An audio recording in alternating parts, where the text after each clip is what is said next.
one more concept, one more point. All the bases, you should remember, bases dissolve in water. The bases which dissolves in water are called alkali. Okay, so what are alkali? Alkali are the bases which dissolve in water.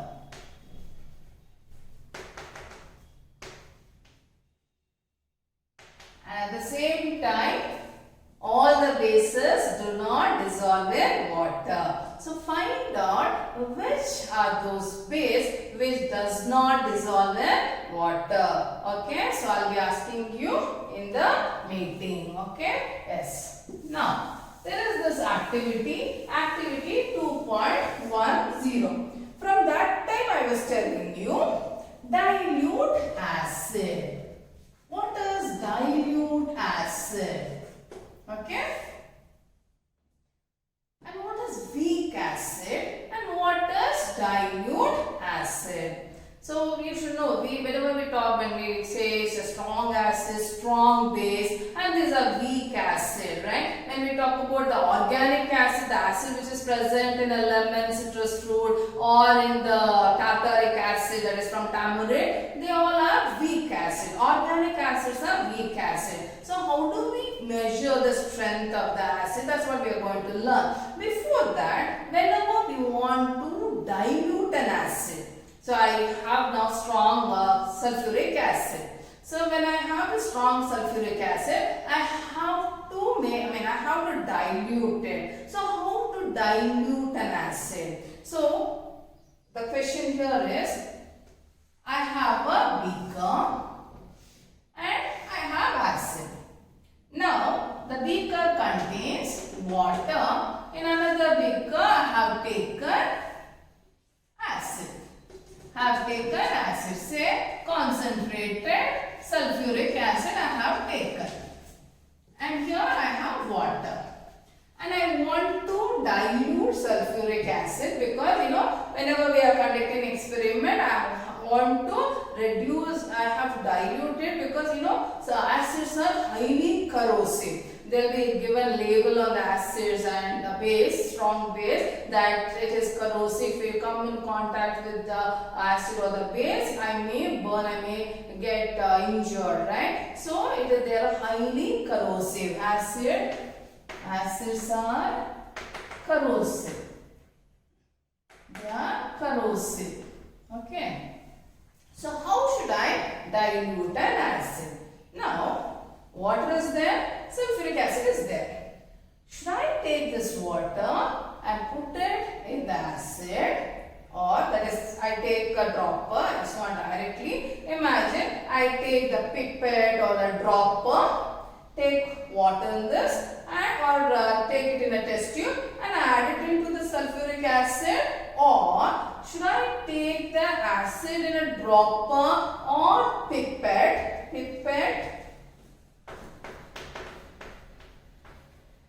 Pipette is there in the lab. Next time I'll try to show you.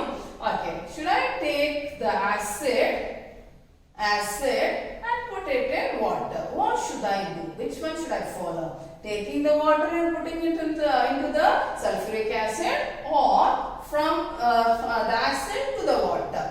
Water to acid or acid to the water? Which should I follow? I should always take acid. I should add acid to the water, not water to acid, because it is a highly exothermic reaction. Whether I am adding acid to water or water to acid, it is an exothermic reaction. What is exothermic reaction?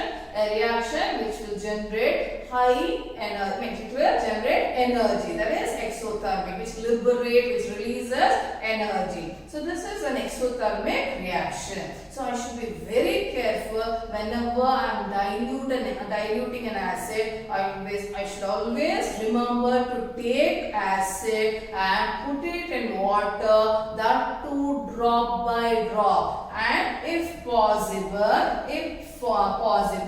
I have to place a glass rod. I have to place a glass rod, and here on the glass rod I should slowly drop the acid, because as I told you, it's an exothermic reaction to generate lot of heat. So it may splash out. So I have to drop by drop. I should put it in the beaker and I should stir it with a glass rod, or I have to swirl the beaker. Either stir it the glass rod with the help of glass rod, I have to stir it, or I have to swirl the beaker. So that the acid dissolves in water. Never should I make a mistake of adding the water to acid. It will splash out and I may get serious burns. So how to make sure whenever I have to dilute an acid, always I have to take acid and add it to water. Acid to water, not water to acid. So this we have to remember. So now we were talking about the strength of an acid. So what is the strength of an acid? Why we talk about strong acid, weak acid and all? The strong acid or weak acid. Strong acid or weak acid. The strength of the acid depends on the concentration of hydrogen ions. The number of hydrogen ions that makes an acid strong or weak. Same thing with the base. The concentration of hydroxide ion, how much it is present. Okay, so that defines their strength of an acid or a base. If it is base, it is hydroxide ion. If it is an acid, it is hydrogen ion. I hope you have understood. Okay, discussing the strength of an acid or a base, right? So if the hydrogen ion concentration is more, then it is strong. It's a strong acid. If the hydronium ion or hydrogen ion is less, then it is a weak acid. As in case with the organic acid or acetic acid, they are all weak acid. The concentration of the hydrogen ion or the hydronium ion is less. That's why it is a weak acid. So when we diluting an acid, when we dilute an acid, when we are adding acid to water, we are reducing the concentration. We are reducing the concentration of the hydrogen ion or the hydronium ion in case of acid. In case of base, it is the hydroxide ion. So that much we have learned. Now, how can we know? We use several indicators. In the beginning we learned we use different indicators to identify or to differentiate an acid from a base. Like we have litmus paper, we have methyl orange, phenolphthalein, turmeric. All these are indicators which will help us to distinguish, differentiate or to identify an acid from a base. Now, how can I quantitatively identify which acid is strong, which base is strong? How can I identify it, right? For that we have something called universal indicator. Universal indicator is nothing but we have in our lab the pH paper. Here we have pH paper. The pH paper, where it has different colors have been impregnated into it. It has a different colors.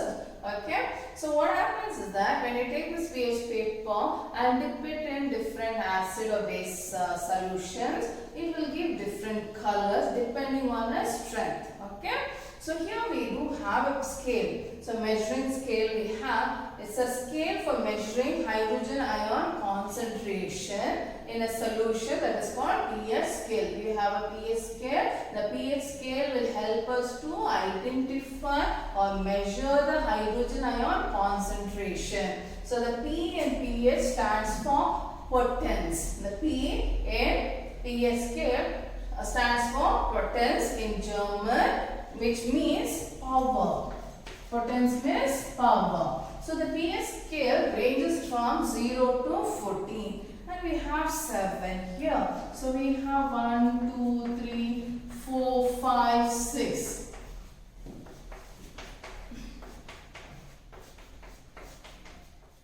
So here like this we have scale and we have different color variation also, right? Now let us think about the 7. Okay? The 7 is neutral. 7 is neutral. Okay. The number which is below 7. The number which is below 7, 6, 5, 4, 3, 2, 1, 0. They are all acidic. Okay. 0 to 7 or 0 to 6 is acidic. Okay. This is acidic. And the number after 7, that is 8 to 14, is basic. Okay? If at all you take the pH paper and dip it in the concentrated HCl or H2SO4, it will show you 0. 0 means what? They are strongly acidic. It's a strong acid. It is a strong acid. Okay. So 0, 1, 2, 3, 4. They are all strong acids. 0 is highly strong. Okay. That is very strong acid. 1, 2 and all are very strong acid. From here 5, 6, 5.5, 6.5. They are all mild. Okay. Mild acidic. Okay. Then 7 is neutral. Then number from 8, 9, 10, they are weak base. They are weak base.